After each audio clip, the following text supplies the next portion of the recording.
அப்துல் கலாம் ஐயா எப்பயும் ஒண்ணு சொல்லுவாரு, ஒரு மனிதன் இந்த பூமிக்கு செய்யக்கூடிய மிகப்பெரிய நல்லது என்னன்னா ஒரு மரம் நடுறதுதான். அது ஒரு மரம் கிடையாது, அடுத்த தலைமுறைக்கு கொடுக்கக்கூடிய ஒரு உயிர் அப்படின்னு சொல்லுவாரு. அதே உணர்ச்சியோட தான் திமுக அம்மாவும் வாழ்ந்தாங்க. திமுக அம்மா யாரு? திமுக அம்மா கர்நாடகா மாநிலத்துல டும்கூர் அப்படின்ற ஒரு மாவட்டத்துல குப்பிலி அப்படின்ற ஒரு ஊர்ல தான் 1911 ஜூன் 30 வந்து பிறக்கிறாங்க. அவங்களுக்கு திருமணம் ஆனதுக்கு அப்புறமேட்டு குழந்தை இல்லை. அதனாலதான் மரங்களையே தன்னோட குழந்தையா பாத்துக்கிட்டாங்க. அவங்களும் அவங்களுடைய கணவரும் கிட்டத்தட்ட 70 கிலோமீட்டர் தூரத்துல 385 ஆலமரங்கள் நட ஆரம்பிக்கிறாங்க. அதுக்காக தான் அவங்களுக்கு சாலுமரடா அப்படின்ற ஒரு பேருமே கிடைச்சிருக்கு. திமுக அம்மாவுடைய தினசரி வாழ்க்கை எப்படி இருந்திருக்கு அப்படின்னா, இந்த 70 கிலோமீட்டர் தூரத்துல இருக்கக்கூடிய மரங்களுக்கு நீர் இல்லாததுனால நீரை கொண்டு போய் ஊத்திருக்காங்க.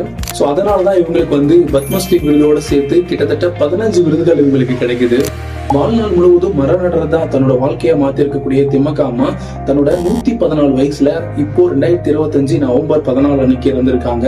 சோ அவங்களோட வாழ்க்கையில இருந்து நாம கத்துக்க வேண்டிய ஒரு மிகப்பெரிய பாடம் என்ன அப்படின்னா, மனிதன் இந்த உலகத்துல இருந்து போலாம், பட் அவன் நட்டிருக்கக்கூடிய அந்த மரம் என்னைக்கும் போகாது அப்படின்னு சொல்லிதான் அவங்க ப்ரூவ் பண்ணிருக்காங்க.